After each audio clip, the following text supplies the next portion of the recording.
Darkness often takes many forms. It hides in the corners of forgotten streets, lingers in the shadows of a troubled mind, and sometimes it walks among us in plain sight. This is the story of one such darkness, a man who became a monster.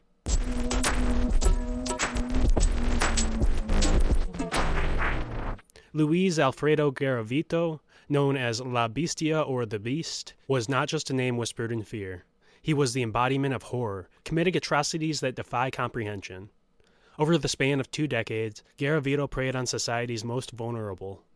Children from low-income, poor, abusive, and forgotten households. Boys whose lives were stolen in the most harrowing ways imaginable. But who was Garavito before he became the world's most prolific serial killer? What shaped the man behind the monstrous deeds? And how could someone like this slip through the cracks for so long? Today we delve into the life of Luis Garavito, a story of neglect, trauma, violence, and unrelenting evil. We will uncover the truths of his early years, his descent into darkness, and the legacy of the pain he left behind.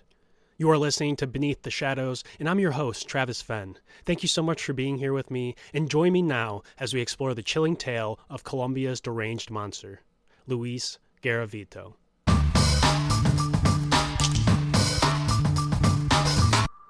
Just a warning, we're going to hop right into it because it's a crazy one. There's a lot to go over. But just a warning, a little trigger warning. This episode contains discussions of pretty extreme violence and abuse. And I usually don't do a trigger warning, any discretion. But I would say if you're not into hearing very graphic, gory, terrible, stomach-turning descriptions of horrible things this man did to children, maybe not your episode. Maybe check out a different episode.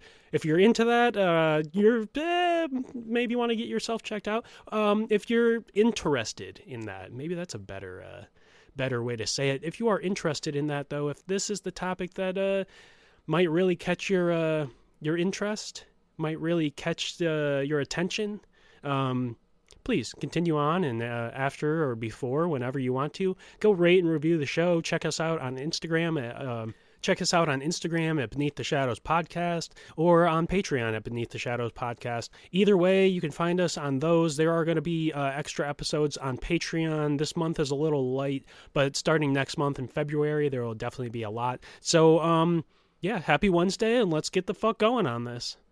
Luis Alfredo Garavito Cubillos, long name, born on January 25th, 1957, in Genova, Quindío, Colombia, grew up in an environment marked by poverty and violence. As the oldest of 7 children, he faced a childhood filled with abuse. His father, Manuel Antonio Garavito, frequently subjected Luis and his siblings to physical punishment, while his mother, Rosa Delias Cubillos, remained emotionally distant and neglectful. Garavito referred to his father as a womanizer, and the couple's constant arguments and bitter fights created a tense and unstable home life. He later recalled, "I had the misfortune of being in a family that spent its time arguing, fighting, and throwing harsh words," while also describing the physical abuse he and his family endured. As a result, Garavito and his siblings often sought refuge from their father's violent outbursts. Garavito asserted that his father, a strict and distant figure, only engaged with him for work-related tasks or errands, often berating him during those interactions. At Simón Bolívar School in Ceilán, he faced frequent teasing and ridicule from his peers, struggling with his schooling and earning the nickname Garabato or Squiggle. As a result, Garavito chose to keep to himself during recess. In 1968, at the age of 11, his father pulled him out of the 5th grade to help support the family financially, discouraging him from forming friendships or socializing with girls in order to focus solely on earning money. In 1969, Garavito accompanied his father to a routine vaccination appointment, where he claimed to have been sexually assaulted by the pharmacist phlebotomist, a neighbor and devoutly religious man who was also close to his father. According to Garavito, the man inflicted physical harm on him by biting, burning, and cutting him during the assault. However, doubts have been raised about the veracity of Garavito's accounts. Following this first incident of abuse, Garavito allegedly killed and dissected 2 birds, because why the fuck not, out of frustration, before reportedly beginning to sexually fondle and inappropriately eye his younger siblings. And he says this is so, it was so minuscule amounts of sexual fondling and inappropriate looks and stuff that his siblings don't even remember when they got to adulthood that this ever happened. So maybe he did, maybe he didn't, maybe it was just something he thought about and didn't end up acting on, who knows. Garavito also claims that he molested a 6-year-old boy in 1969 when he was 12 years old. According to family and friends, Garavito became very withdrawn, extremely aggressive, and ready to take revenge on the world during this time. The family relocated to Trujillo in 1971. As a crutch and a way to mask his physical and mental suffering, Garavito began drinking alcohol, preferring brandy over other liquors. This vice would become a major part of his life from there on out. The alcohol he drank was mostly provided by his family. Soon after arriving in Trujillo, Garavito was shown heterosexual pornography by a neighbor, who mocked Garavito's disgust at the pornography before beating and sexually assaulting him. So I don't know, I was trying to figure this out, but I don't know if Garavito sexually assaulted the guy who showed him the porn, or if he was assaulted by this dude who showed him this pornography.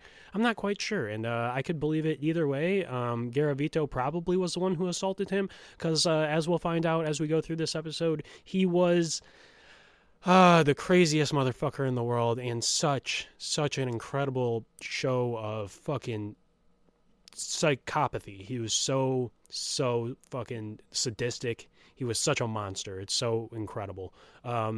Incredible for all the wrong fucking reasons. He aggressively attempted to initiate sexual relations with local women who rejected him, and likely they couldn't be more happy and thankful that things didn't escalate from there.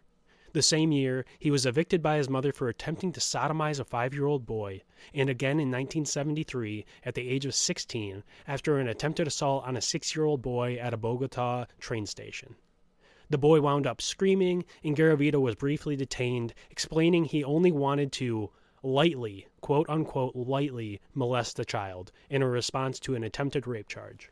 So he was briefly detained, and they were saying that they were going to charge him with attempted rape, or that he was trying to rape this child, and he was like, I just wanted to, lightly molest the kid. Don't worry about it too much. God. Following this incident, Garavito claimed he was remanded by his father for not choosing a woman to sexually assault instead of a young boy. This fucking dude, this guy, what the father of the fucking year right there. Holy shit. As a result of their frequent fighting over his pederasty, as a result of their frequent fighting over his pederasty, he was evicted for the final time for his homosexual behavior. Jesus Christ, man, what the fuck is wrong with these people? This dad is the biggest sack of shit in the fucking world. He's just only a little bit fucking part of the reason that Garavito turned out the way he did, but holy dog shit, man. Wow. Garavito started working as an assistant at a program that provided financial assistance to people who have suffered a loss or injury, but this didn't last long, and later he would find himself working in a chain of various stores, while also studying marketing. These avenues never became substantial for Garavito, as he was problematic and often escalated to physical altercations with clients, coworkers, and bosses. After losing one of his jobs, he worked as a street vendor who sold religious items, rosaries, Jesus on the cross, magnets, the whole 9 yards. Later, he would find a job as a migrant worker and began developing platonic relationships with older women, which would last over the course of his adulthood. During this time, Garavito began working at a coffee plantation as a youth in Trujillo. So yeah, just a little bit under 18 still. He's 16 now, working at this coffee plantation. He's, coming into adulthood almost. He's already sexually molested multiple kids, or tried to at least. And his life's just going fucking great. He got evicted from his parents' house for molesting a boy instead of a girl. His dad was pissed about his homosexual behavior, quote unquote. Terrible fucking childhood. Terrible dude. I understand that it's nature and nurture, a little bit of both play, but goddamn, his fucking nurturing was awful. And don't get me wrong, the nature around him wasn't much better, because we will talk about a guy later who, was murdering fucking little girls and raping little girls as Garavito grew up, so he was maybe a little bit of an influence on him if he heard about him, which he probably had. So, coming into adulthood, Garavito suffered symptoms of psychosis, paranoia, and depression, and compulsively molested male and female children, developing an almost exclusive preference for pubescent boys. He had depression and suicidal feelings related to his lack of achievement and wanted to start a family, but suffered erectile dysfunction with his female partners when drunk. This caused him extreme grief, and he would often rant about his hatred for his family, especially his father, to them. I don't think he could get excited about women anymore when he was sober, so unless he was drunk, and when he was drunk he got ED, erectile dysfunction, so it was kind of a vicious cycle on top of everything. He wanted these relationships with women, he wanted to, start a family and, have a child with a woman, and he couldn't get excited about them because he had already began molesting children and really liked pubescent boys, so he was focused on fucking molesting kids and that part of his sexuality, and he wasn't really interested in women unless he was drinking. He loved his brandy. He would get drunk every fucking day on his brandy, and being drunk, that alcohol caused erectile dysfunctions for him. So vicious cycle, and it only is going to get so much worse. When I was reading through the details of this fucking case, my stomach started to hurt. I almost felt like I was going to get sick. There are some details later on about his actual MO that is just so gruesome, so gory, so viciously horrific that I can't even put it into words, honestly. We'll talk about that later, though. Right now, Garavito began participating in Alcoholics Anonymous meetings in 1978, converting to Pentecostal faith, and working as a clerk at a store where he met his first girlfriend, Luz Mary. Luz Mary? Yeah, Luz Mary. At this point, drifting away from his family, he was only close with his older sister, Esther, who avoided him due to his alcoholism. Like I said, he was drunk every day. So yeah, not very close with her from the sound of it. She didn't want shit to do with him because he was an alcoholic. Still would do some stuff for him throughout his life, but I feel like she only did the stuff for him out of, pity for him because he couldn't do shit for himself and he was a terrible fucking person. Now, Luis also had conflict with his younger siblings over the father's favor to them. So the father liked the younger siblings and fucking hated Luis because Luis is a sack of fucking trash. Now, in his early 20s, Garavito felt he needed a change of pace, a new piece of scenery, and obviously a place where he could hone in on his molestation skill set. Luis relocated to the town of Armenia, where he acquired a new job at a local bakery. Garavito frequently visited church services, where he would beat his chest during prayer, attending Alcoholics Anonymous meetings, and occasionally seeing psychiatrists before ending his day by frequenting Valencia Park to procure the services of child prostitutes. So he's like, I'm going to do this, semi-legally and get these kiddies when they're prostituted out and, at least pay for them. I'm going to at least go not very legal, but kind of legal, but like very on the, blurred gray line where you're still fucking a kid, but technically you're paying for a prostitute and it's kind of, their job. And there's just so many wrong things about it. I mean, just the fact that it is a kid still is just the number one part of that is like, you're still fucking a kid, dude. You're still the biggest sack of shit, whether you're trying to molest them or whether you're paying for their services. It's terrible either way. So you're garbage. Both of his girlfriends during this time had children, whom Garavito nurtured as if they were his own, and he was a good boyfriend apparently when sober. His companions additionally described him to be amicable, despite his notable violent temper and occasional drunken states in which he would threaten to murder his father. Dude hated his fucking dad. Hated him so much, and I think his hatred for his father is a huge driving factor behind the things that he does to these kids, whether it is because of something his dad did to him or whether it's just the thought of his father when he is doing this to these kids. It just does something so incredibly immense with his mind. It just tears into his mind and makes him do some horrific, terrible things. Terrible. I'm lost for words exactly what to say about his actions because they are so sickening and garbage. So it's such, wow. Anyway, while drunk, Garavito was physically abusive towards his girlfriends, as well as increasingly jealous, controlling, and belittling. As a result, he was often the subject of local scandals and town gossip, facing repeated evictions by female partners throughout his life. Coming into the 1980s, Luis Garavito's employment at a bakery, the bakery that he had just got a job at recently, after getting to his new spot here. Where is this new place? Garavito, Armenia. So after he got a job at a bakery in Armenia, it is ended now. He is fired for once again fighting with coworkers, an event that led him to attempt suicide, and it's such a shame, such a fucking shame. I do not condone suicide in any way. If you're having terrible thoughts, I've had plenty of them throughout my life. If you're having terrible thoughts, please go and talk to someone. Go seek some help. Go call the suicide line. It's a helpline. They are going to be helpful. They're going to do everything they can to help you and to help your mind. Go on, Reddit. Go on Facebook. Go out somewhere. Talk to someone. There are so many different blog spots or posts or people who are willing to talk to you for free if you don't have fucking insurance. There are so many people out there who are just looking for someone to help. So if you need help, if you want help, if you are looking to, diminish the terrible thoughts that are in your head, please talk to someone. I do not condone suicide, but I wish so heavily. I so heavily could want nothing less in my life than Garavito to have died from this fucking suicide attempt. Because he will cause so much pain, so much suffering for families, so many families throughout the next 20 years. Seeking help, he admitted himself to San Juan de Dios Hospital in early 1980, where he was repeatedly hospitalized for severe depression. Garavito expressed feelings of worthlessness and a desire to die. While treated primarily for depression, his psychosis and bulimia were evident, and he was prescribed antipsychotic medication. And I wonder why he had experienced bulimia. I wonder what, the trigger was for him for that. That's pretty peculiar to me. Just a very odd one. I don't know why it's odd to me, but it's just something usually triggers it, and I just wonder what triggered that for him. During therapy sessions, he told his therapist that he wanted children, later clarifying that it was a wish to start a family, but he meant that he wanted these kids. He wanted them sexually, physically, intimately, not emotionally, because all he wanted to do was fucking kill these kids.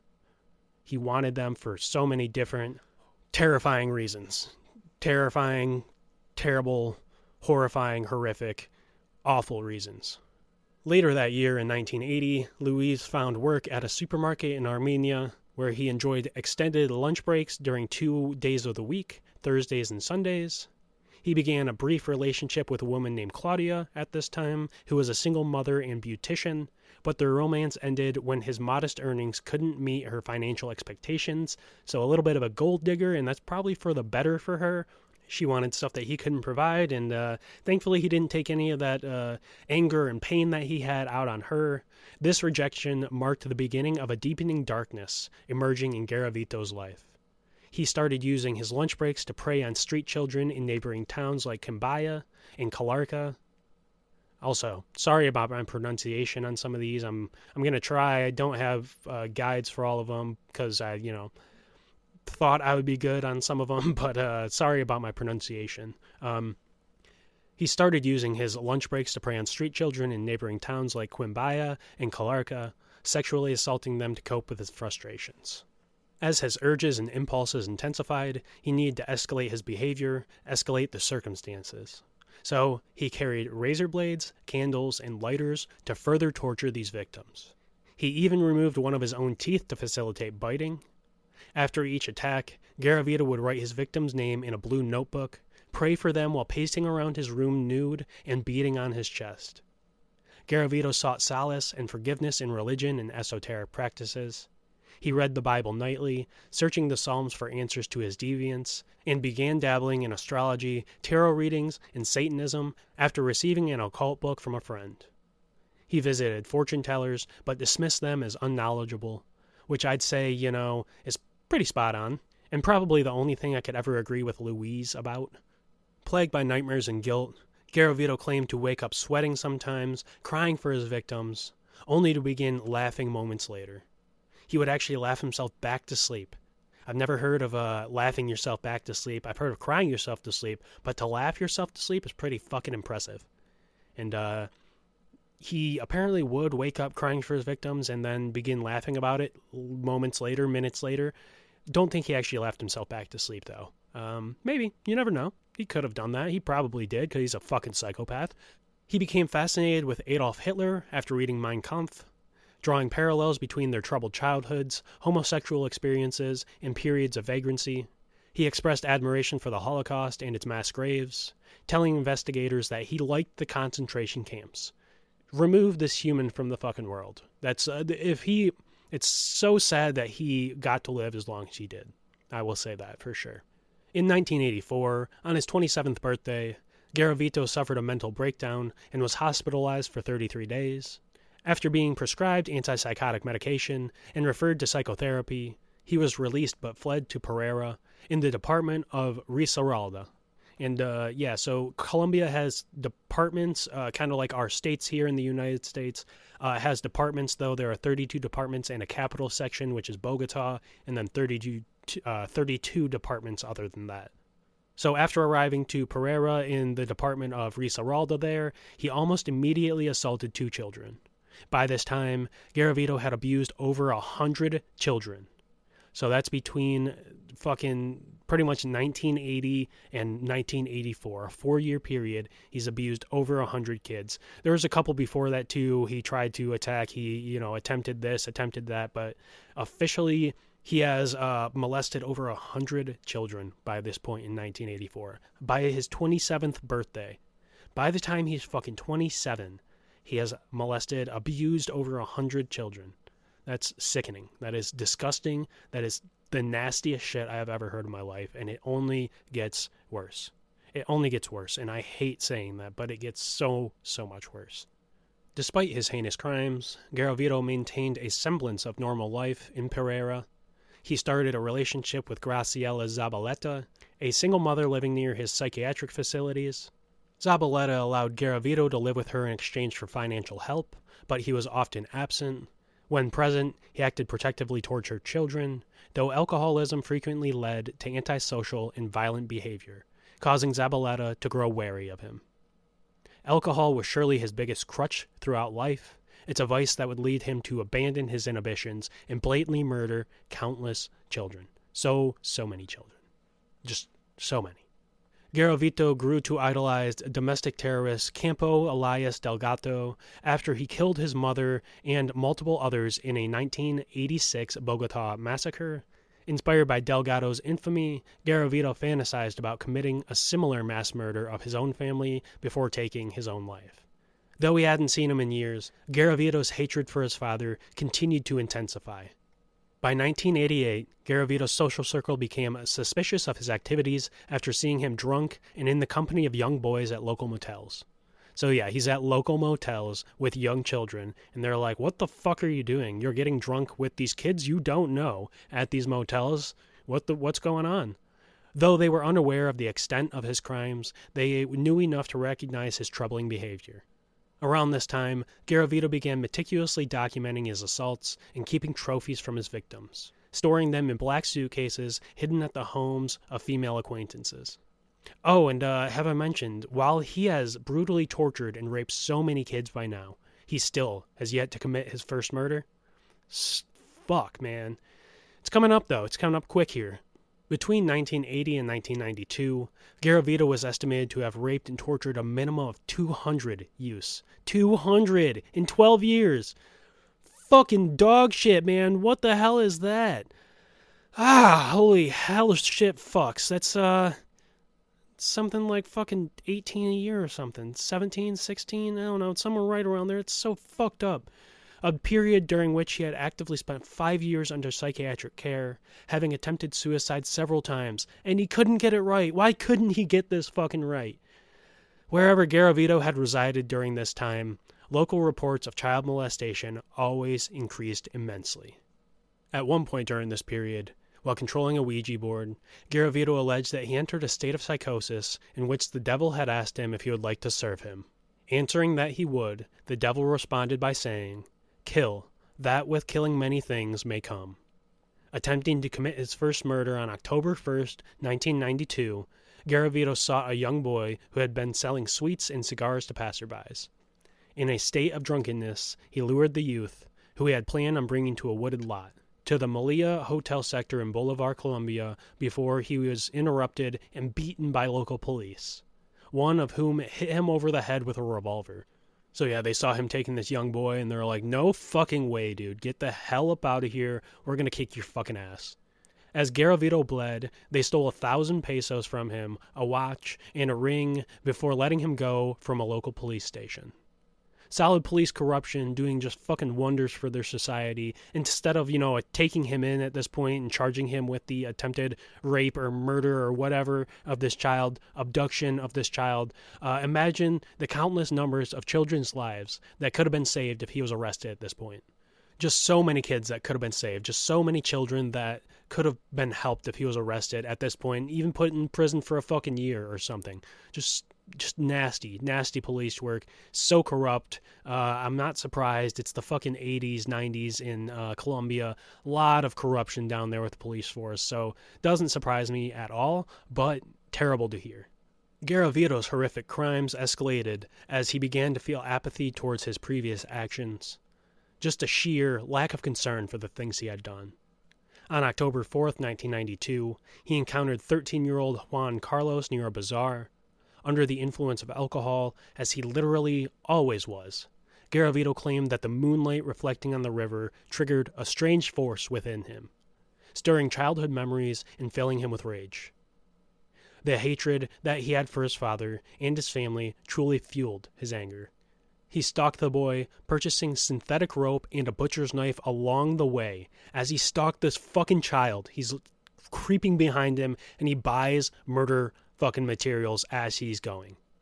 Garavito lured Carlos with the promise of work for a small payment, leading him away from the crowded Jamundi area to a remote railroad location. Carlos was later found brutally mutilated, with his front teeth knocked out, his rectum and throat severely cut, and his genitals severed. Garavito claimed to have blacked out during this crime and woke up the next morning, crying hysterically upon discovering blood on his clothes. So this is his first official murder. He had tried the murder a couple nights before this and was beaten by the cops instead when they found him or saw him with this child. And so he's fucking pissed. He is super drunk. This strange force, quote unquote, from the moonlight just takes over him. Satan really takes the reins. Satan takes the reins there and fucking destroys this child. Destroys fucking Juan Carlos, and this was his first official murder. And from this time in 1992 to when he is caught in 1999, there are so many kids murdered.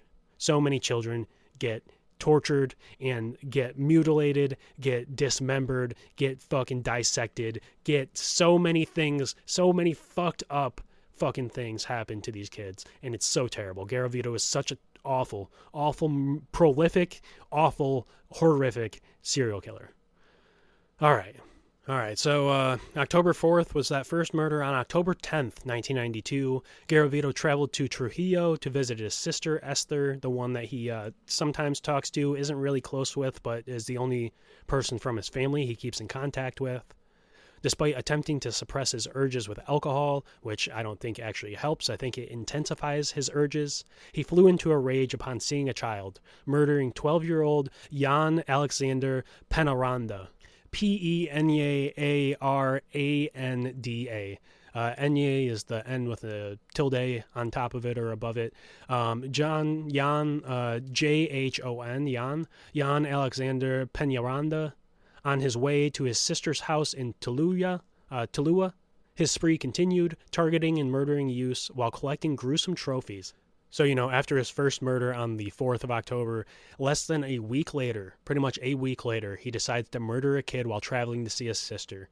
His spree continued, targeting and murdering youths while collecting gruesome trophies such as amputated toes. Coming into 1993, Garavito's sadism intensified as he began cutting into victims' abdomens with those razor blades that he kept on him at pretty much all times. Razor blades, candles, and can't remember what the other one was, but yeah, kept that shit on him. He lured 8 children, aged 9 to 11, from a school to a wooded area in Bogotá's La Victoria district, killing all of them, all 8 of these kids. He would cut off their toes and keep them, but fearing detection from bloodhounds, he discarded the severed toes. And that was all the amputated toes that he had. He decided to discard them and keep, different kind of trophies from these victims, different things that he could reflect back on, but the severed toes kind of started to weird him out, thinking that he would get caught easier by keeping them. His victims included Henry Giovanni Garcia, Marco Aurelia Castano, Juan David Cardenas, Jamie Orlando Papayan, and several unidentified children as well. His spree spread across multiple cities, including Tuluá, Pereira, and Quimbaya, culminating in 1993 with the murder of 13-year-old Mauricio Mondero Mejia. In early 1994, Garavito lured a sleeping boy, around 12 years old, off of a bus. After intoxicating him with brandy, Garavito took the child to a secluded ravine. Midway through his attack, he noticed a foul smell emanating from a nearby mass grave that he created. Startled, Garavito hesitated, giving the boy an opportunity to grab a knife and slash Garavito's left hand.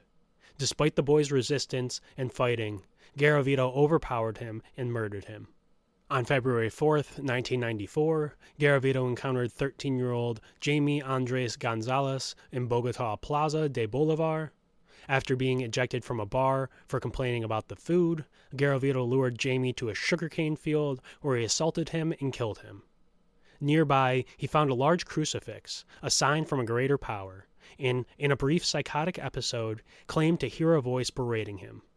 Stricken with guilt, he buried his knife, prayed for forgiveness, and then, realizing his error, retrieved the weapon and returned to his hotel, chanting Psalm 57 for hours on end, beating on his chest, naked, walking around his room, saying, "Be merciful unto me, O God, be merciful unto me, for my soul trusteth in thee." Would say that for hours on end, naked, walking around his motel room, get it straight, it's probably a fucking motel, and chanting fucking psalms, beating his chest, saying this, because he thought that some reason that his faith would fucking save him. I hope if there is, a God above us, that he did not even consider saving Garavito for fucking repenting for his actions, because this man deserves no forgiveness in any way, and it is sickening the sentencing that he ends up getting due to this, the laws in Colombia. And we'll talk about that in just a little bit here too, but now back to Garavito's dastardly fucking deeds.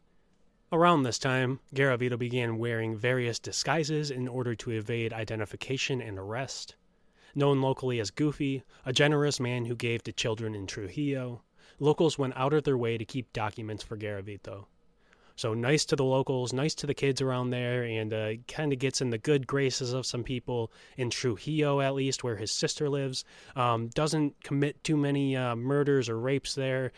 So, for years, Garavito documented his crime by tickets, receipts, clothes, and identity cards of victims that he would put in these black suitcases. Garavito left suitcases with his sister and Luz Marie, his former fling. He also collected the amputated toes, but disposed of them out of fear that the Colombia National Police's scent dog team may trace them to him. In June of 1996, Garavito complained to Luz Marie of losing his temporary job as a salesman of air fresheners, begging for a place to stay in exchange for food and financial relief. Wary of Garavito for his alcoholism and temper, she took him in briefly, with hesitance. Garavito then suffered a hard fall in the Guacamayas. Garavito then suffered a hard fall in the Guacamayas neighborhood of Bogotá, breaking his leg in August of 1996. So 2 months after he started living again with Luz Marie. Stricken with pain, he resided temporarily with a man before begging his girlfriend, Luz Marie, to let him stay again at her residence. Restricted by having to use crutches, wear a neck brace, and a cast, Garavito resorted to begging on the street for the 2 months he resided with her. So he was asking her for a place to live. Asking her for a place to live, he ended up falling and breaking his leg. She let him live with her for a couple of months. Seeing the whole time he was begging on the street during the time he lived with her. Garavito also provided for the household by paying for meals and other means, such as bringing in a television. He remained hostile, however, and entered a fight with his girlfriend's 15-year-old son for wanting to watch the local news. Not something you do when you're trying to get in the good graces of your former fucking girlfriend, is argue with her 15-year-old son when you're a grown-ass fucking adult. By this time, Luis is 29 and Luz Mary. Jesus Christ, I want to say Luz Marie. It's so much easier. Luz Mary. It's a weird Luzmary. Luz Mary. Subsequently evicted Garavito for this encounter and for damaging a gold necklace she had gifted to Garavito. Later in 1996, on Christmas Day, Luz Mary received a gift from a friend who visited her, which prompted an angry, drunken phone call from Garavito, who stated that he, and these are his words, not mine, I didn't write this, these is a quote from him, that he didn't like those faggots visiting, as he was feared they would steal her generosity from him. So didn't like these fucking people, her friends, visiting her because they were stealing her generosity from him. What a douchebag. After being informed he was no longer welcome, Garavito appeared the next morning shouting obscenities and threats while grabbing at Luz Mary's throat, prompting her and the family to hide at a neighbor's house. After several hours, Garavito left an apology note asking for forgiveness for his damage to their household. Nicknamed Conflict by locals, Garavito was frequently seen drunk and drifting from town to town as he outwore his welcome, often due to his domestic disputes with coworkers, abuse of his girlfriends, and general inability to behave normally. His erratic behavior reportedly left him unable to develop and maintain close relationships. Which doesn't surprise me at all. This man is constantly fucking drunk. Nicknamed Conflict by the people, the locals, which is not a good nickname to have. Unless, that's really what you want to be called. Just getting the nickname given to you of Conflict is not great. It means you're getting into a lot of shit you probably shouldn't or do not need to be getting into. Garavito's spree continued into January of 1997, when he murdered an 8-year-old boy and 2 additional minors. While his victims were predominantly boys, local media has reported that he also assaulted and killed female victims. And there were a couple of them. There were very few, but we will talk about a couple that he did murder actually outside of the country. So Garavito was also known to operate in Ecuador during the summer of 1998, where he murdered 14-year-old Abel Gustavo Lor Velez, a local shoeshiner and paperboy, on July 20th of 1998. And 12-year-old Jimmy Leonardo Palacios Anchundia. Jimmy Leonardo Palacios Anchundia in Chone, Ecuador. Both boys originated from poor families and disappeared around noon. Garavito was subsequently spotted at an all-girls school in Santo Domingo, Ecuador, sometime after this, before fleeing Ecuadorian authorities who had been setting up an operation to catch him. There, they found 2 corpses, one of whom was a young girl who had been raped, tortured, murdered, and discarded in a similar fashion to that of Garavito's modus operandi, or MO. Marked for his thick Colombian accent, locals spotted a foreign drifter begging for money in July and August of that year. In addition, Garavito also stated that he allegedly committed murders in Venezuela, possibly an additional pair of murders. Toward the end of Garavito's crime spree, he moved through western Colombia as a homeless drifter. Weary of murdering minors who he felt were too easy to lure, Garavito developed plans to eventually commit a mass murder in which he would kidnap several adults and murder them as he attracted the attention of journalists, possibly dying in the frenzy. Nevertheless, Garavito was detained for the attempted sexual assault of 12-year-old John Ivan Sabagal, probably butchering these names, before being able to perform this mass murder on April 22nd, 1999. So finally arrested, this guy. Finally fucking taken in for a charge of sexually assaulting this child. But thankfully they will find out so many more things about him during this time. So let's talk about some surviving victims and his MO, his actual modus operandi, and what he says about it, and what he says he did to these children, and what he really enjoyed doing. So let's talk about the surviving victims first, and go from there into his MO after that. So first, surviving victim, William Trujillo, which is interesting. I find a lot of these people have they have like a name that is of the town or of the place that they lived or were born, or I don't know if it has anything to do with that or if it's just like common names in these South American and Latin American countries. But we were talking about what's his face last week, Cordoba, and Cordoba's a place in Colombia too, and I believe he was a Colombian dude. So I don't know. It's very interesting that they have the name kind of the place, or just it's just a common name. I don't know. I don't know which one it is.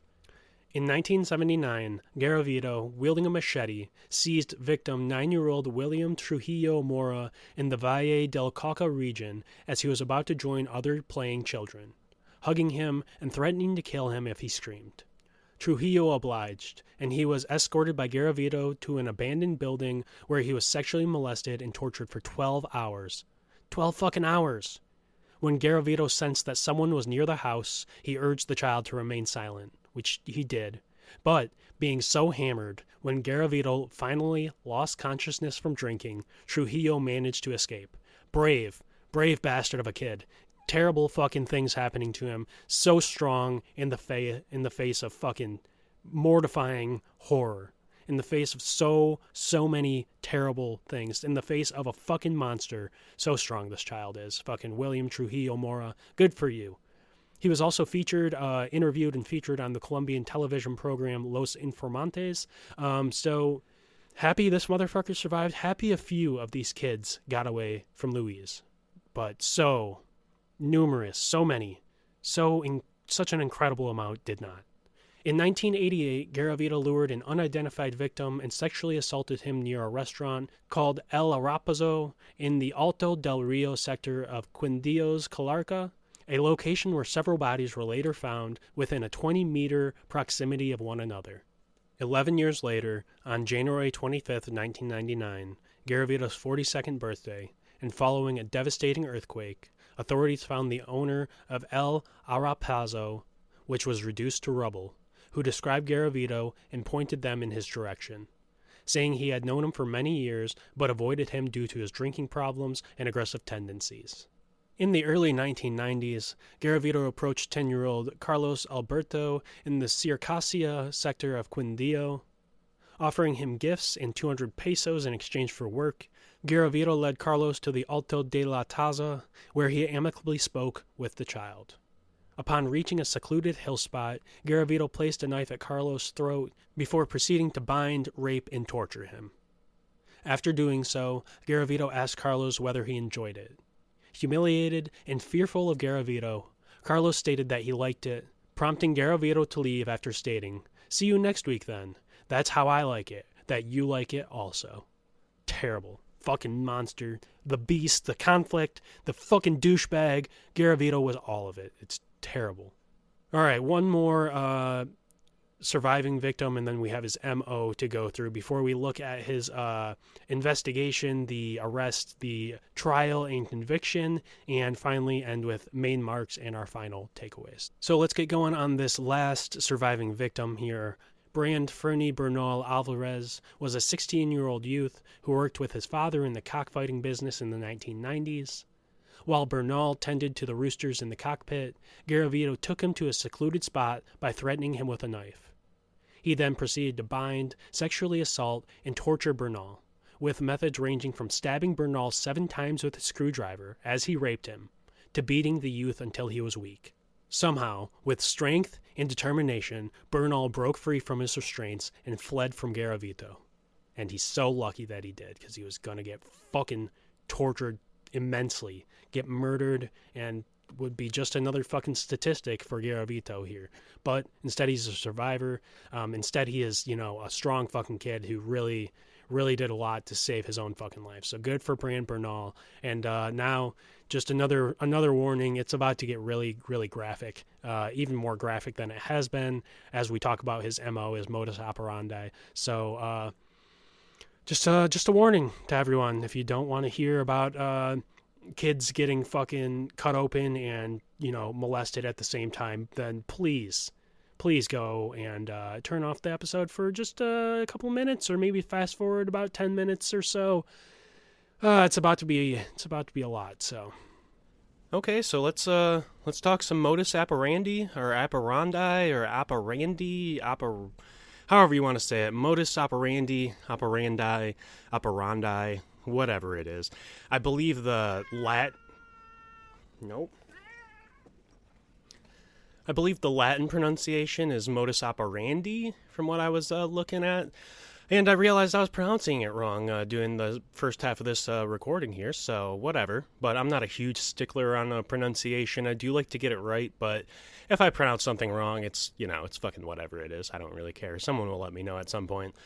So, how did Luis do it? How did Luis accumulate such a massive amount of murdered children under his belt? Well, according to Garavito, he primarily targeted children of humble backgrounds who were working class, lower class, homeless, peasants, or orphaned kids who had similar backgrounds to the one he grew up in. Garavito looked for children and lured them away by bribing them with small gifts such as money. He, almost always, said there was some sort of force that came over him. Like with the reflection of the moon's light off of the river when he was walking the one time and he decided to attack a child at night because of something with the moon's light reflection off the river summoned a force within him or triggered him to, fucking attack this kid. The Ouija board that spoke to him, the devil came through the Ouija board and, sent a force within him.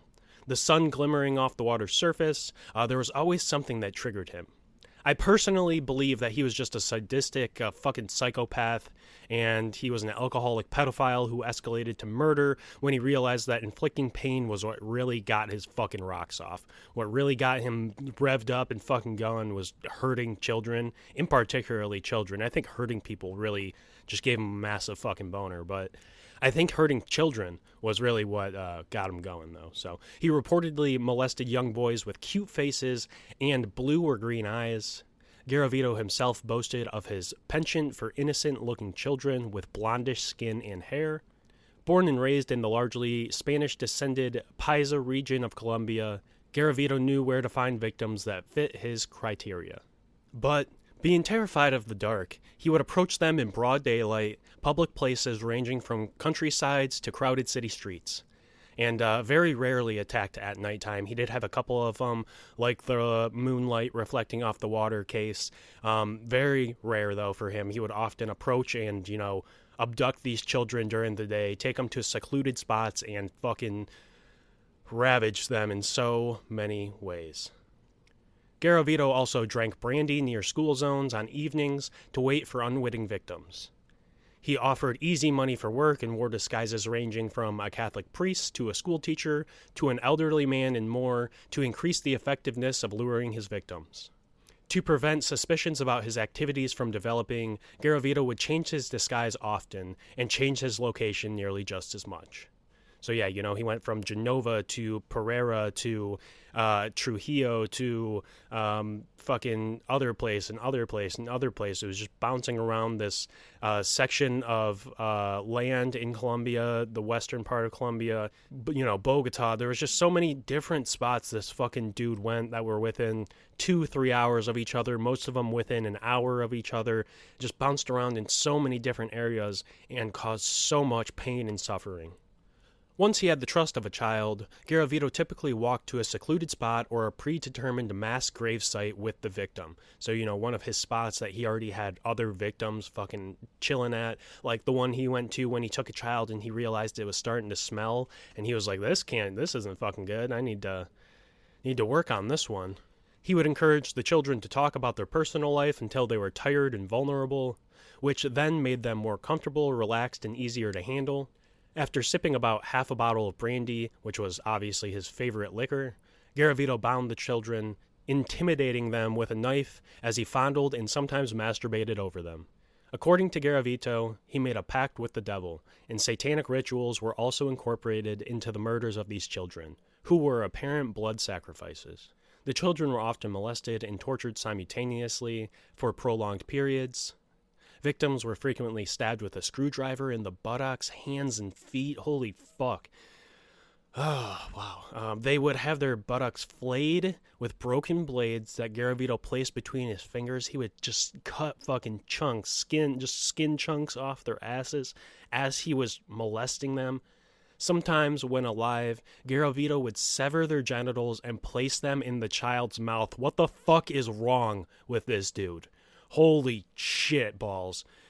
Oh my god. Whew. They were extensively beaten, burned, trampled, and often showed deep cuts in their backs, stomachs, and throats. Whew. In some cases, they were sexually abused after... Oh, my God. Sorry. This is just... Wow. In some cases, they were sexually abused after having their stomachs cut open, utterly helpless, as their intestines poured out of their stomach. Why? Why? Why would you... Why? My God. Other times, they would be impaled through the anus until the tool came out of their mouth. And again, on separate occasions, his victims would be stabbed over 100 times.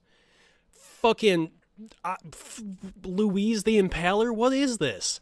What the fuck is happening? Garavito's climax would occur when he had decapitated the child alive or cut their throat as he finished. I'm telling you, man, when I first was going through this and putting this together, it fucked with my stomach. It fucked with my head a little bit. It fucked with my stomach. This guy is the worst fucking person maybe in the entire world. I couldn't believe the things that I read about this man. Garavito's climax would occur. Yep, we already went over that. Necrophilia with the victim's corpse would also occasionally be involved in the crimes, sometimes prematurely or unintentionally, as Garavito could only achieve orgasm by beating, stabbing, mutilating, and abusing victims during intercourse. So he would be molesting these kids when they were alive, and he would be beating them and abusing them, stabbing them, cutting them while he's doing this, just waiting to climax, and he would accidentally kill them before. So in turn, he is having sex with a dead body at that point then. And when he was finally, ready to finish, he would either decapitate or cut the throat of the child. Why? Why is anyone in the world like this? I understand terrible, upbringings. I understand maybe around you didn't live in the nicest place. You lived in squalor or something. But why would you want to hurt so many kids? Why would you do this to so many families? The children's bodies were all found completely naked, bearing bite marks and signs of extensive sodomy. Containers of lubricant were found near the bodies, along with empty bottles of cheap Colombian brandy. Most of the corpses showed signs of prolonged torture, so either they were tortured previously to Luis getting his hands on them, or they were tortured so tremendously and for such an overwhelming amount of time that it created the markings of extended, drawn-out torture. A monster, a beast, a horrific fucking piece of trash. So many things that you could refer to Garavito as. But being someone who should live on this planet is definitely, surely, incredibly not one of them. And it's so nice. We find, we end up eventually finding, I'm just going to break it right now, he's fucking dead. He's dead as shit. And it's so nice to know that. I mean, it took way too long, but he's dead as fuck now, and I'm so happy about that fact. All right, so how'd they catch him? Well, what happened? What occurred that caused him to finally be caught? So let's go over this investigation and his arrest before we bounce into the main marks. Let's fucking go, man. That's as brutal as it's going to get. I will say that. We talked about the most brutal things during his ML right there, and that is as brutal as it will get. It will not get any worse. We will go over this investigation and get the fuck on out of here, because I love doing the research, but God, man, this fucking guy makes me want to murder everyone who's even thought about, hurting a child in such a way. So, beginning in the 1980s, minors from impoverished backgrounds and other groups termed disposable were disappearing rapidly from the streets of Colombia. Due to decades-long civil war, victims were unlikely to be reported missing. A group of children discovered a skeleton in Pereira while playing soccer on November 7th, 1998. Yet authorities did not take much notice until November 15th, when mass graves of as many as 36 children were uncovered, almost all of them boys, with signs of binding, sexual assault, and prolonged torture. They discovered a total of 41 children in the department of Risaralda, with 27 children discovered in neighboring Valle del Cauca. This large number of missing children called for a widespread investigation, as these killings were not confined to a specific area, covering distance over numerous departments. The brutality was so fierce to authorities that they initially hypothesized the killings were performed by a satanic cult or an international child trafficking ring, not an individual. In spite of this, the prosecutor's office soon determined that it was likely one man to be responsible due to the presence of nylon cord and liquor bottle caps found at every crime scene. All of the crime scenes had liquor bottles there, and some of them had the nylon cord. On February 6, 1999, outside the town of Palmyra, the bodies of 2 naked children were found lying next to each other on a hill near a sugarcane field. The next day, only meters away, they discovered another child's body. All 3 bodies had their hands bound and bore signs of sexual abuse. The victims' necks were severely cut, and bruises were on their backs, genitals, legs, and buttocks. The murder weapon was found in the same area as the bodies. During the vicious encounter with one of these children, Garavito had passed out partially naked on top of a child's corpse while drunk with a cigarette in his left hand. Holy balls. So hammered, so fucked up that he kills a kid and fucking just passes out on top of their corpse with a lit cigarette. This lit cigarette caused the cane field to catch on fire. He would burn himself severely in the process and, frantic, left his money behind, burnt glasses, shorts, shoes, and underwear, all left behind. Receipts and a note containing Graciela Zabaletta's address were also found. From his glasses, the authorities were able to determine that the murderer was middle-aged and suffered from astigmatism in his left eye. His shoes also showed that he walked with a limp and stood 163 to 167 centimeters tall, 5'4" to 5'6", so really narrow window there. They falsely arrested a local sex offender named Pedro Pablo Ramirez Garcia, who was 44 and had a limp in his right foot, but he provided an alibi and after a few days was released. As 2 boys disappeared in Pereira, a young boy had outed Garcia as the man who attempted to assault him. He was in jail until more children began to disappear in Bogota. Meanwhile, Aldemar Duran, the main detective, had begun to suspect Garavito as their wanted killer. The evidence was mounting: the glasses, the limp, the note with Graciela Zabaletta's address. It was all leading to one person. Garavito's girlfriend was contacted. She told the police that she had not seen him since December. She did, however, give the police a black cloth suitcase that Garavito had left in her possession, which contained a number of his belongings. And if you remember what I had said earlier, he was putting some trinkets, some trophies into these suitcases, so let's see what they find. These items included pictures of young boys, detailed journals of his murders, tally marks of his victims, and bills, like receipts and debts owed type shit. This new information led them to Garavito's most recently known address, but the property was vacant. Detectives believed that Garavito was either traveling for work or away attempting to find his next victim. And yeah, I'd say that the second guess is probably pretty fucking spot on. I would also guess that he's drinking brandy during this time, doing whatever the fuck he's doing. He's probably drinking brandy, probably searching for another victim, because he's a monstrous douchebag beast of a fucking flaming pile of fucking shit. It's so angry. This episode made me so sick, so angry, so just gross with life. There are so many disgusting people out there, but on the other hand, there are also so many great fucking incredible people out there, and I think that's what we need to focus on are the incredible people. But people like this dude really just rub me the wrong way. I think it should rub most people the wrong way, and obviously he rubs kids the wrong way, but fuck. Garcia was released after Duran was able to track down the girlfriend and sister of Garavito, which that sentence makes it sound like the girlfriend and sister of Garavito were the same person, but separate people. All right, so early 1999 now, we've got the investigation going. It's led to Garavito. They believe for almost 100% sure this is their man from everything that they found out about him, from the things that they found in his fucking suitcase. They are almost certain. Somehow, things could, I don't know how, but somehow They don't have exact, physical evidence right away that it's him, but they will get it soon. Very, very soon here.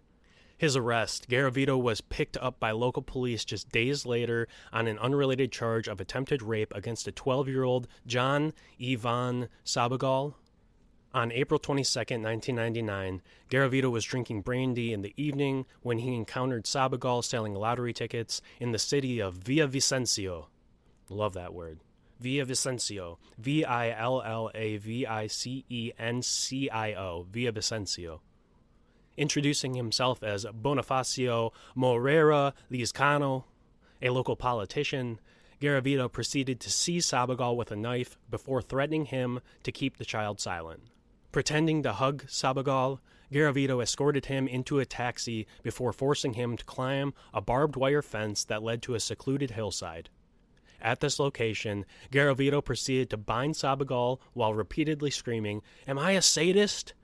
Just over and over again. He's just fucking, torturing this kid. He taunted the kid. He then taunted the child with a blade, shouting various obscenities as he masturbated over him. So just standing over, "Am I a sadist?" and fucking rubbing his dick, just stroking that cock. Fucking, "Am I a sadist?" Just weird fucking dude, man. Weird, incredibly fucked up dude. But this is the day. Love these fucking people. A lot of strong, incredibly brave fucking kids right here. So, a homeless 16-year-old had been close enough to hear the struggle between Garavito and the child. The teen began to curse and throw stones at Garavito. He's sitting there, "Am I a sadist?" masturbating and getting rocks thrown at him. Garavito chased the teenager with his dagger. Both boys, the 12-year-old and the 16-year-old, fled to Rosa Blanca's farmhouse located on La Coralina Road in Villavicencio, where they were met by a 12-year-old girl. Garavito later reached the farmhouse, aggressively asking the girl for directions and if she had seen the boys. She directed Garavito into the woods, where he became lost. Nice fucking work! The police were contacted, resulting in a search. Authorities found Garavito walking out of the woods at approximately 7 p.m., as they urged angry locals not to get involved in the search. I wish they would have. They would have fucking murdered this man. It would have been so good. No one would have got charged. And as we found out, Colombia's really light on the sentencing, so they probably wouldn't have gotten fucking sentenced for nothing. Probation, maybe? Who fucking knows? No one would have cared. This dude's a monster. Fucking terrible, horrific, worse than Pennywise the Clown. Fucking worst monster in the world, I'll tell you what. Honestly, I didn't have many movies that scared me growing up, and I wouldn't say it even scared me. Pennywise wasn't really that scary to me. I do remember being genuinely freaked out by The Strangers, when The Strangers came out, just because of how realistic it is. Just people could come into your fucking cabin in the woods in the middle of nowhere and torture you and your fucking soon-to-be wife or just married wife or whatever the fuck. I haven't watched it in a minute, but I remember I could not watch that movie by myself, especially at nighttime. Like, during the day, sure. At nighttime, no fucking way. Authorities found him walking out of the woods. They urged locals not to get involved. He gave them a false ID and claimed to be the politician Lizcano, so gave the police the same story that he gave this child that he abducted. Despite this, they suspected the man to be Garavito anyway. They didn't, require ID, so they were like, it could be, but probably not. On July 4th, 1999, their suspicion was confirmed. So for Colombia's Justice Department, Garavito's confession was not enough. Garavito had an eye condition that was rare and only found in men in a particular age group. His glasses were specifically designed for his unique condition. These particular glasses were found at the crime scene, as we discussed, when he passed out drunk in that sugarcane field and caught it on fire. Garavito also left behind bottles of brandy at every fucking crime scene, every single one. He was such an alcoholic bastard douchebag. His underwear and his shoes were also found. DNA was found on the victims, along with other items left behind, like bottles of brandy. Police scheduled the entire jail where Garavito was detained to get an eye exam, the outcome of which would help pair the glasses to Garavito. By making it mandatory for all prisoners, it reduced Garavito's suspicion and kept him from lying about his eyesight. So obviously, yeah, if they were just doing him, he could be like, no, I see that fine. No, I don't see that fine. Nothing, everything's blurry. Both my eyes are fucked. His height of 165 centimeters, 5 foot 5 inches, and the limp he had were also crucial in connecting him to the investigators' findings. So obviously they said that 163 to 166 or whatever, it was 5'4" to 5'6", and he is dead set in the fucking center of that, 5'5", this short little bastard of a bitch ass dude. While Garavito was out of his cell, detectives took DNA samples from his pillows and living area. The DNA found on the victims was a match to the DNA found in Garavito's cell, finally pinning it, direct physical fucking evidence on him. Garavito was interrogated for over 12 hours in October. A detective read aloud his crimes until he cried and explained that he would get drunk and look for young boys, finally fucking confessing. He affirmed that he was not homosexual, fucking right, sure dude, but was a victim of childhood sexual abuse and would rape young boys before murdering them, confessing to about 140 children in various locations. Fucking 140 kids in numerous departments in Colombia, some in Ecuador, and some in Venezuela. Monster. This guy's just traveling through South America and fucking murdering kids. He was tried and found guilty on 138 of 172 accounts. Garavito was sentenced to 1,853 years and 9 days in prison, the lengthiest sentence in Colombian history. However, big, huge fucking however here, though. Colombia law limited imprisonment to 40 years. At max. The most he can get is 40 fucking years. And because Garavito helped police find the victims' bodies, his sentence was further reduced to 22 years, which thankfully would be overturned. It would finally rest at 40 years after being revised later on. 40 years. 40 fucking years. This dude could get out, 2039 at the very fucking latest. Technically, under Colombian law, though, he could get out after 3/5 of his sentence. 60% of his sentence. After that was served, he could technically get out if, he was paroled or, let out at that point. Garavito served his sentence in a maximum security prison in Valledupar in the department of Cesar in Colombia. And before we look at anything else, before we continue to talk about this immense piece of absolute fucking shit, let's take a time to look at the prison that he was at and look at an excerpt from a writer for Peace Brigades International in Colombia, or PBI Colombia. So this writer, his name is Matt. He went there as a volunteer to this prison for a prisoner relations type group, and here's a detailed account of his time at the prison. And honestly, it makes me feel so good that this is where this guy ended up at, with fucking Luis ended up at, because this prison is such a sack of fucking shit, and he deserved to be somewhere horrible. He deserved to die in reality, but deserved to be somewhere terrible either way. My first accompaniment as a PBI volunteer with the Foundation Committee in solidarity with political prisoners in February of 2011 to the maximum security prison in Valledupar remains the most shocking and powerful experience I've had in Colombia. I'll do my best to describe the experience here, but I remember how words failed me when I first returned to our office in Bogota and attempted to write up a report on the accompaniment. Love this. This guy's fucking description is great. The first thing you notice on entering the prison is the smell. The prison reeks of urine and feces because there is only running water available for 15 minutes a day. Holy shit. During the last month, this has apparently reduced to 8 minutes a day, and only on the first floor of the prison towers. This means that the prisoners relieve themselves into plastic bags, which they then tossed into the communal spaces of the building, rather than having it fester in their own rooms. The day I was there was apparently a good day. Members of the committee told us that on previous visits, they had to cover their mouths in order to breathe. Violent confrontations are a daily occurrence due to necessity and desperation. Inmates line up to collect water with a jug in one hand and an improvised weapon in the other. Balls. It sounds so scary.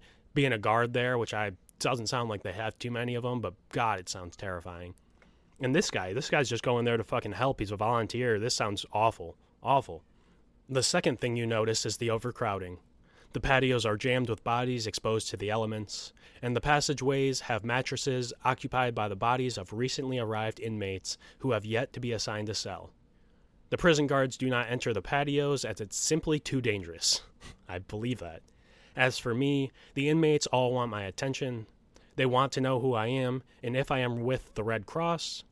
Feeling helpless, the most I can do is shake my head and direct them to talk to members of the committee, who are far better placed to assist them than we are. In a maximum security tower, the committee interviews a prisoner in the stairwell, while I observe from a distance. The prisoners are allowed out of their cells for only 1 hour a day, which is kind of standard other than maybe lunch and, usually they have yard time for something like an hour. One of these prisoners, handcuffed, walks past me and shows me his arm. They are covered in self-inflicted cuts. He raises his t-shirt to show me a crisscross of deep wounds on his stomach and chest. Look at what I've done to myself. I have psychiatric problems and I need to get out of here, he tells me. This form of self-harm is quite common, I am told, and it goes even further. More than one prisoner has sewn his own mouth shut in protest of the conditions at the prison. Holy shit. Whew. Sewing your own mouth shut. I can't even imagine how that would fucking feel. Other prisoners hang themselves from the walls outside their cells in improvised cocoons. For a better word, made from bed sheets. But yeah, a lot of them are killing themselves and doing things that that wasn't for self-harm, never mind. Recently I read that the civil and peaceful disobedience by the prisoners was being countered by the guards who were making small incisions in the sheets so that the inmates would fall. So they were hanging in these cocoons, kind of like a hammock type of thing, but the guards said fuck that and were cutting them open so that they would fall through them. On the morning of our visit, there is a riot in the patio of one of the towers in which two rival gangs battle for territorial control. One gang attempts to kill a man with improvised weapons. The guards use batons, shields, and tear gas to end the riot. My colleague is quickly evacuated from the prison. I find her later in the entrance at lunchtime, blurry-eyed and concerned for my safety. I happen to be in a different area of the prison at the time and manage to avoid the gas completely. As we walk, we notice two inmates scaling the bars on the outside tower block with ropes slung over their shoulders. The tower block is 5 stories high, and on reaching the 5th floor, they haul up plastic containers of water. The guard casually explains that the inmates on the 5th floor are paying these men to haul the water up to them as there was no water on that floor. He also adds that men have fallen to their deaths doing this, not shockingly. He seemed unconcerned, as it was, in his opinion, a matter between the inmates themselves. He's like, if they want to fucking climb the outside thing 5 stories high, risk their fucking life, go ahead. If they want to pay each other to get water, if they want to take money to climb up this shit, go for it. I don't care. I found myself thinking back to the fish pond I had seen earlier outside the prison ground, with constant running water pouring into it. So the prison has water, they just don't allow the inmates to have that water all the time. They do it, set amount of time during the day, 15 fucking minutes, 8 sometimes during this week this dude is here. Crazy and horrid fucking conditions. And this is maybe my favorite part. We walk past the conjugal visit rooms. We don't see in, but the committee members tell us that the rooms are filthy with blood and used condoms. It was a pity I didn't get a look in, they say. So these fucking gross-ass conjugal visit rooms, people getting fucked, people getting cut, people getting screwed over, and they're like, you should have saw in. It's a fucking sight. It's a pity you didn't get to see it. All right, so that's his description of this prison that Luis Garavito is now at. So he's held separately from all other prisoners because it was feared that he would be killed immediately because he's a fucking monster douchebag, child molesting sack of fucking shit. He could be eligible for parole in 2023 when he had served 3/5 of his sentence, like I had said, 24 years, 60%.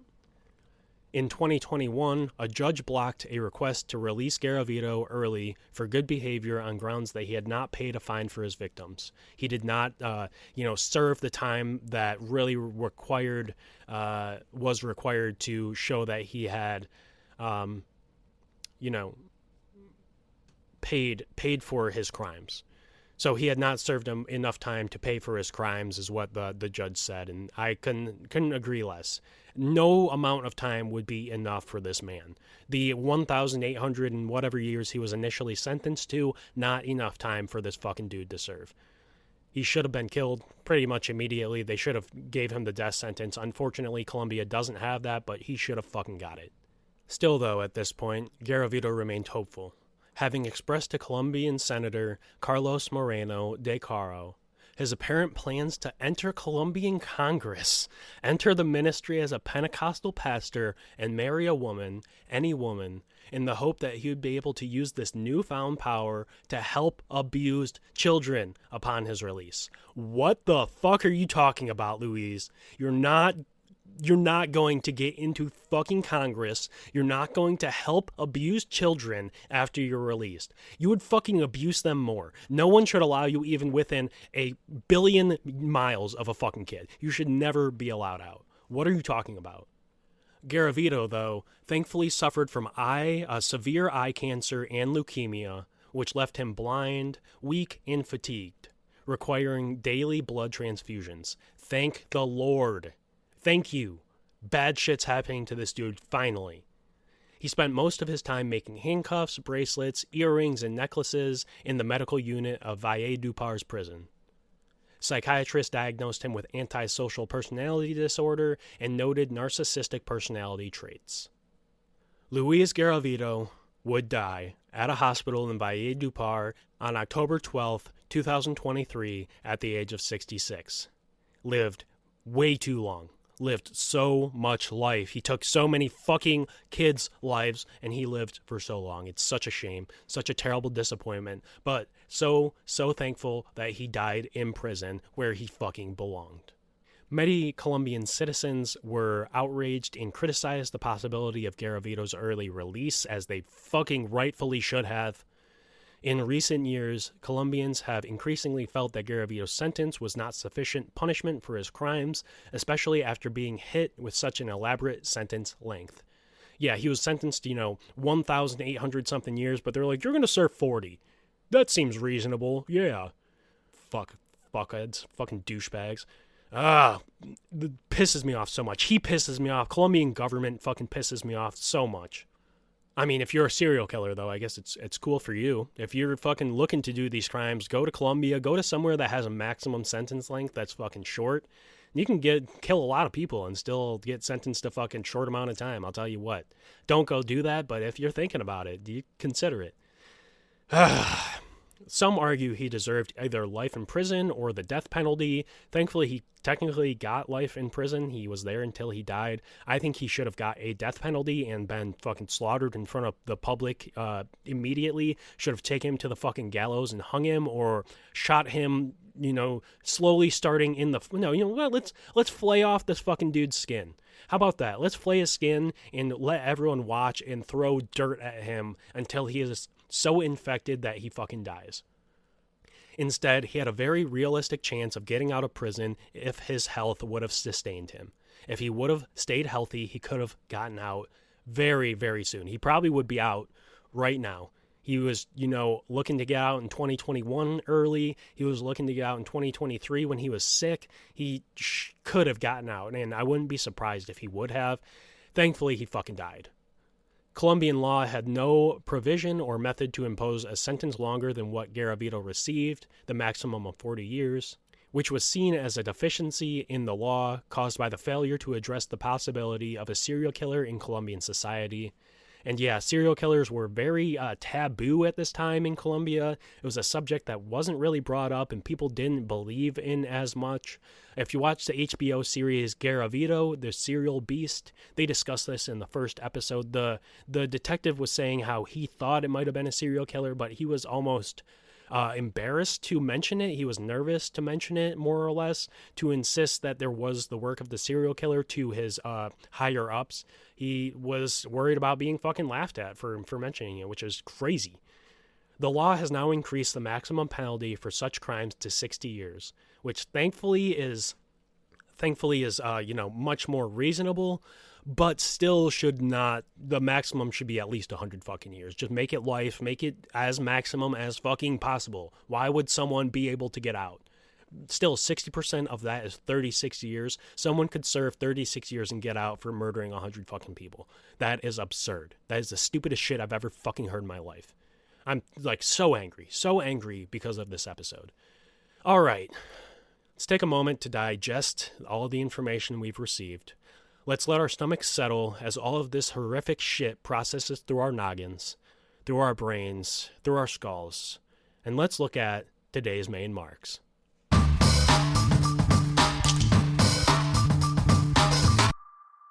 All right, main marks. Number 1, Luis Garavito was a monstrous sack of shit that should have been aborted before he could have caused so much pain and suffering to hundreds of children, hundreds of families, and thankfully he is now dead and gone as of October 12th, 2023. 2023, finally fucking dead, thank the Lord. Number 2, in 1968, at the age of 11, his father pulled him out of the 5th grade. I just find this fucking funny. Pulled him out of the 5th grade to help support the family financially, discouraging him from forming friendships or socializing with girls in order to focus solely on earning money. The following year, Luis was allegedly molested by his pharmacist at a routine vaccination appointment. There are suggestions that his father knew about this and allowed it to happen for one reason or another. Number 3. In 1972, he was evicted by his mother for attempting to sodomize a 5-year-old boy, and again in 1973 at the age of 16 after an attempted assault on a 6-year-old boy at a Bogota train station. The boy wound up screaming, and Garavito was briefly detained, explaining that he only wanted to lightly, quote-unquote lightly, molest the child in response to an attempted rape charge. Following this incident, Garavito claimed that he was reprimanded by his father for not choosing a woman to sexually assault instead of a young boy. Father's fucking Father of the Year. Let this guy do his fathering. He should father everyone. He is such a good father. Holy balls, he's so bad. He's such a douchebag. The father's terrible. Garavito's fucking garbage. As a result of this frequent fighting over his pederasty, he was evicted for the final time for his homosexual behavior. Why? Not going to evict this dude because he was trying to molest people. You're gonna fucking evict him because he was trying to molest boys. Because he was doing quote-unquote homosexual behavior. What the fuck is that? Jesus. Number 4. Terrified of the dark, he would approach them in broad daylight in public places, ranging from the countryside to crowded streets. Garavito also drank brandy near school zones on evenings to wait for unwitting victims. He offered easy work for money and wore disguises ranging from a Catholic priest to a school teacher to an elderly man and more to increase the effectiveness of luring victims. Number 5, and this has some of my favorite people in it, this little part of the story. Garavito was picked up by local police just days later on an unrelated charge of attempted rape against 12-year-old John Ivan Sabagal. Pretending to hug Sabagal, Garavito escorted him into a taxi before forcing him to climb a barbed wire fence that led to a secluded hillside. At this location, Garavito proceeded to bind Sabagal while reportedly screaming, "Am I a sadist?" He then taunted the child with a blade, shouting various obscenities as he masturbated over him. And now the fucking wonderful people. A homeless 16-year-old had been close enough to hear the struggle between Garavito and the child. The teen began to curse and throw stones at Garavito. Love this dude. Garavito chased the teenager with his dagger. Both boys fled to the Rosa Blanca farmhouse located on La Coralina Road in Villa Vicencio, where they were met by a 12-year-old girl who let them in the farmhouse. Garavito later reached the farmhouse, aggressively asking the girl for directions and if she had seen these boys. She directed Garavito into the woods where he became lost. Good on her. Good fucking work.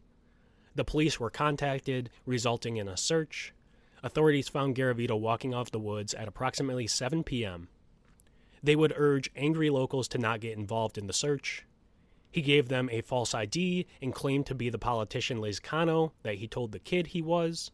Despite this, they suspected him to be Garavito anyway, and on July 4th, Independence Day here in fucking America, yeah! Happy birthday, America! Happy birthday, America! Yeah, yeah, yeah, yeah, yeah! All right, that was way too much. On July 4th, 1999, their suspicion was confirmed. He is Garavito. They finally fucking got him. Yeah! Prison for this bitch. All right. Number 6, new information. According to Wikipedia, the world's 2 worst, most prolific serial killers with the highest proven number of confirmed victims are both of Colombian descent. Number 1 being Luis Garavito, our sick douchebag garbage sack of the fucking hour, with nearly 200 proven victims and possibly over 300 total. Number 2, though, is Pedro Lopez, with 110 confirmed victims. Pedro Lopez was sentenced in 1980 in Ecuador and would serve less than 20 years. What the fuck is wrong with these countries? Being released and absconding, which means he said, dip the fuck on out. Lopez disappeared in September of 1999 and has been sought numerous times by authorities throughout the years since. And yeah, there's been a couple other murders that they thought this dude might have had a part with because they matched his fucking MO. They matched exactly what he did prior to the 110 confirmed fucking victims, and they thought this dude probably started killing again, but who knows? Another dude that we could do an episode about someday for sure. Another atrocious individual that should be tortured and murdered in a public display of fucking fuck this guy. Public display, fuck this guy. Everyone chanting, fuck this guy, fuck this guy, fuck this guy, fuck this guy. You know what I'm saying, right? Yeah. Chant that shit as this guy's being fucking flayed apart, skin being peeled off, infection setting in, murder this dude. Honestly, when you read about him on Wikipedia, there's a part, when I read he was raped in prison, I was so happy. It brought a shit-eating grin to my fucking face. I'll tell you what, it put the biggest smile on my face, only to find out that he later murdered his rapist in prison. He can't win. He can't just get raped and, he's a bitch now. He's fucking someone's fucking little fuckbag. No, can't be that. He has to get fucking revenge and murder his rapist in prison. What the fuck is happening, though, in Colombia and South America? Absurd, appalling fucking behavior from these individuals, and the sentencing in these fucking countries? Ridiculous bullshit, and I can't believe how lenient, and how stupid the sentencing really fucking is. Okay, alright, with this tragic and devastating topic fully pulled out of the shadows, out from beneath the darkness, let's round out today with our final takeaways.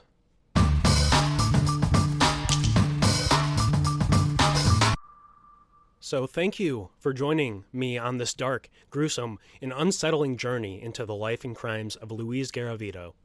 His story is a chilling reminder of the vileness that can lurk behind seemingly ordinary faces and the importance of vigilance and justice in the face of unimaginable evil. He should have been punished, and the justice was not there.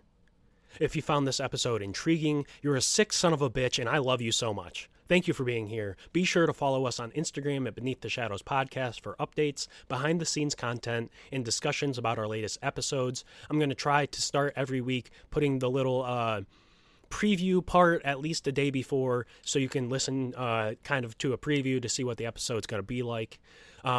We'd love to hear from you, your thoughts, theories, and feedback on any of the episodes, so please go rate and review the show on Apple Podcasts, on iTunes, on Amazon, on Spotify, on whatever the fuck you listen on. Please give it a rating and review. I appreciate it. It helps immensely. The ratings are great. The reviews are awesome. It really helps boost up the show more than I can explain, so please go and do that if you have a moment. I would love to hear from you.